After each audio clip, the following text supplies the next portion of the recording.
Dzień dobry, dziękuję, polskie. Cześć wszystkim. Dzisiaj mija dokładnie 6 miesięcy, odkąd zacząłem uczyć się polskiego. I w tym filmie pokażę wam, jak bardzo, ale tak mało, udało mi się zrobić postępy. Zostańcie ze mną, będzie ciekawe. So why is Polish such a Polish is a very precise language, which means that you guys have a specific word for specific actions or specific feelings. For example, in Polish, you have so many different words for the word like to go, iść, jechać, pojechać. English is a lot different because we have a lot of like shortcuts, right? We use the same word to describe different things and it's not very expressive. The pronunciation is very difficult because a lot of the ways that things are said are very unintuitive. For example, let's take the word for luck, szczęście. You have a sh and a ch right next to each other and there's no real vowel, and being able to like say that smoothly is very weird. You really have to get used to it. Even a word such as chest, right? You have ch, you have s with the slash and then c with the slash. So just in hello, you have so many different consonant sounds. Personally hate the ch thing because the c is silent and it makes a h sound. It's just a sound that I'm not used to, so it's taking me a while to get it. So in Polish, you have 3 genders, you have 7 cases, the verbs are gendered. Excuse me, it's ma'am.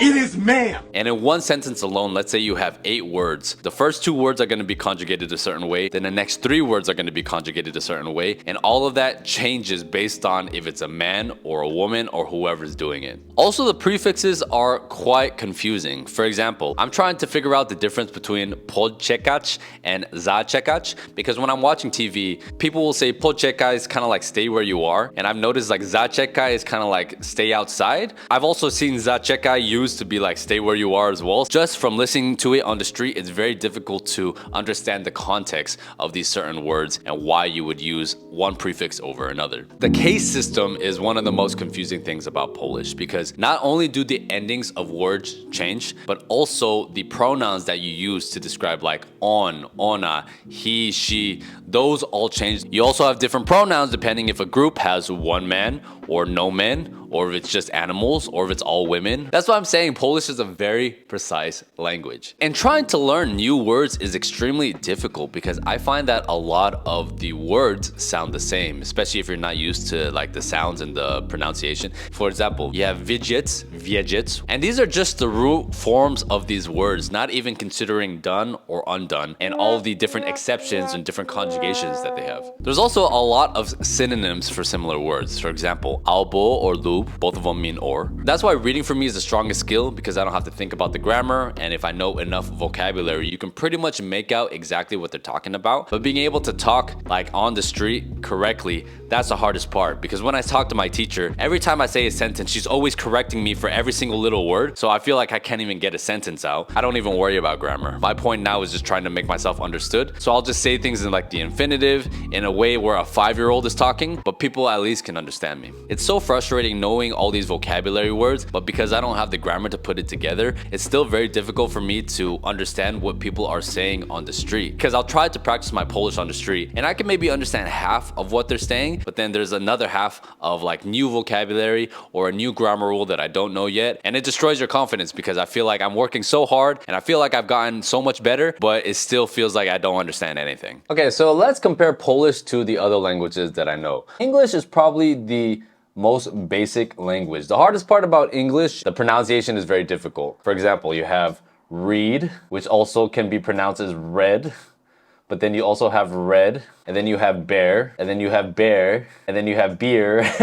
Right? Like a lot of the spelling in English doesn't make sense. Neighbor, thorough. English is also one of the Latin languages that does not have genders for their nouns. And I think this is maybe one of the reasons why the LGBT and trans stuff is so popular in like English speaking countries, but that's a conversation for another day. So because English is so direct, I find that it lacks a lot of nuance in the way that you can express yourself. If you want to have different forms of I love you, you have I like you, which is just kind of like, oh, a platonic friendship. But you also have love you or I love you, which have 2 very different connotations. We use the same word to describe 2 different things. Whereas in Spanish, you have te quiero, which means I love you, but more like a friendship kind of thing. and then you have te amo, which is I love you straight up, but then you also have me encantas, which means like you enchant me. You have me fascinas, which means I'm fascinated by you. You have a lot of different ways to express emotions in Spanish. So let's talk about Spanish for a bit. I think Spanish has the easiest grammar out of all of these languages, very similar to Chinese. The hardest part about Spanish, especially in the beginning, is trying to understand conjugations. Polish and a lot of the Latin languages have this, but English, we don't have it in the same way. For example, like tener, to have, you have yo tengo, tú tienes, ella tiene, nosotros tenemos, we have. You have vosotros for if you're in Spain. Vosotros tenéis, but in Latin America we use tienen for you guys, like wy in Polish, or for ellos, which would be like oni, ona in Polish. The sentence structure is a bit weird. Whoever you're saying to, you put that in the beginning, so te amo. Whereas in English, you'll put like I love you. And in Polish, you'll put, just like English, you put kocham cię, right? Kocham cię. And in Spanish, we have a similar concept to Polish. In Polish, we just use się to talk about reflexive verbs. But in Spanish, you have to use me, te, or se. So for example, me baño, I take a shower or I shower myself. Te sientes, which means you feel. Whereas in Polish, you just use się for every single context, which I guess makes it easier. This is the only thing that's easier about Polish. And in Spanish, you have a form of case, which we call subjunctive, which changes the endings of the words. And you only really use subjunctive in like 4 or 5 different contexts. So if you want to say, don't do it, you say, no lo hagas. This is the subjunctive form of hacer. Without subjunctive, it would be haces, right? So you would have to change this word depending on the subjunctive form. So that's the only version of like a case system that Spanish has. So Spanish has genders for their nouns. So for example, la mesa, and the adjective goes after the noun instead of before. Whereas in English, let's say the red table, you have the adjective before. In Spanish, you have la mesa roja.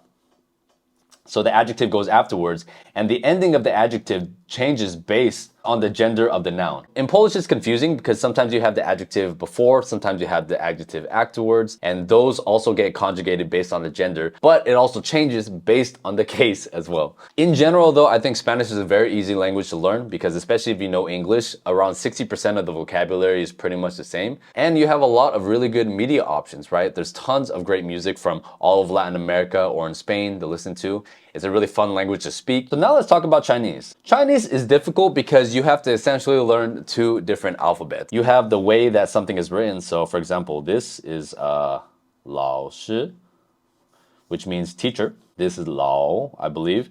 And then 师. You have to remember how to write the character and you have to say the alphabet. And these 2 have no relationship to each other. So it's essentially like you're learning 2 languages. In Mandarin and a lot of Asian languages, we have a tone system. So for example, you can have ma in the first tone, you have ma in the second tone, third tone, fourth tone, and sometimes you have a 5th tone, but that's quite rare. So this is ma, ma, ma, ma, ma. So this one, ma, ma, back and forth, means mama. And then this one, which means horse, I think is just ma. So these are all ma, and if you're not trained to hear tones, then all of these things like sound the same to you. Oh, and then you also have this one, this version of ma, which I believe is in the 5th tone, and you use this at the end of a sentence and it makes it into a question. So this is the hardest aspect of Chinese, but the sentence structure is really, really simple. So you have 我吃饭, I eat food. Fan also means rice, but we use it in a general term for like food, right? So you have 我, which is the main, the subject.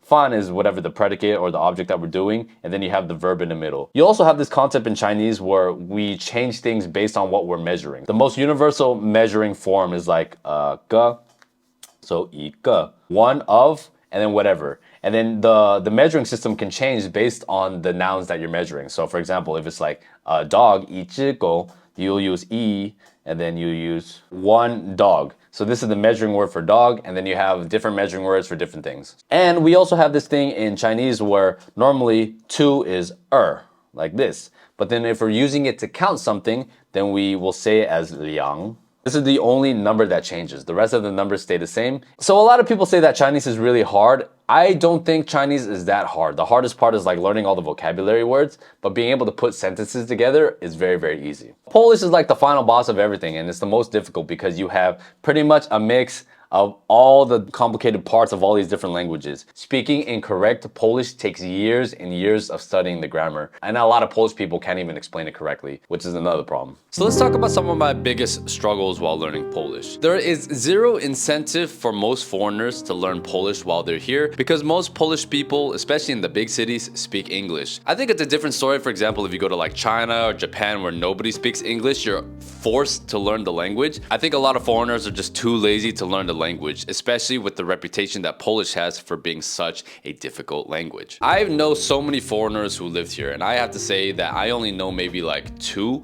that have learned Polish that aren't Ukrainian. It's very easy for Ukrainians to learn the language, which is why I think it's no excuse when some Ukrainians move here and refuse to speak Polish and only speak Russian or Ukrainian. I find that very disrespectful, but that's a topic for a different day. People should take a Polish exam every single year for their residency. If Poland is really serious about having people speak their language, the only way to really enforce that is to make it a requirement for residency. Also, Polish lessons are quite expensive, so it can be a financial investment. So I understand for a lot of people where it's like, okay, the language is extremely hard, it's not rewarding, it's gonna take a very long time to learn. There's no real requirement to learn it to get residency here, and lessons are expensive. What do you think is gonna happen? And because the language is so hard, a lot of the progress seems extremely slow. I've been doing this for over 6 months, but it feels like the progress compared to when I was learning Spanish. This was around me when I was learning Spanish, I think around maybe month 3 or 4, whereas here in Polish, it seems like it's gonna take twice, 3 times, or even 4 times as long. It also seems like a lot of Polish people don't really appreciate the fact that I'm learning Polish, at least in person. It seems like they assume that I should speak perfect Polish, and if I don't, they kind of get angry at me. I think this applies more to the older crowd. I think the older employees are generally just kind of ruder and a little more mean. I think the younger generation, most of them speak English, so if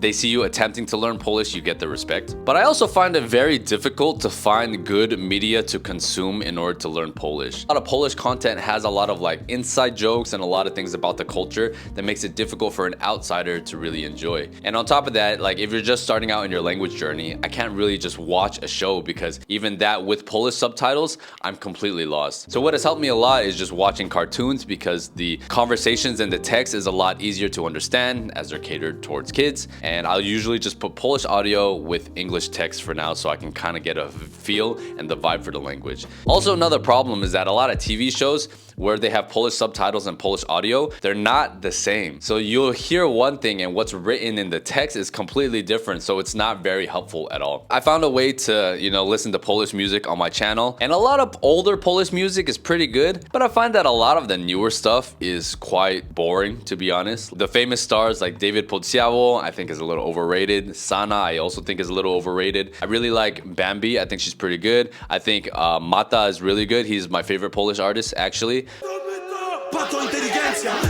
Since I'm living here, I think it's definitely worth the effort. I think it's gonna bring my career to a whole other level. The whole entire process of it is extremely difficult and it's just very disheartening at times. It is an extremely rewarding process and you ultimately get the respect of the Polish people, which to me makes it all worth it. Gorąco polecam, żebyś obejrzał ten film jako następny. Do zobaczenia w kolejnym filmie.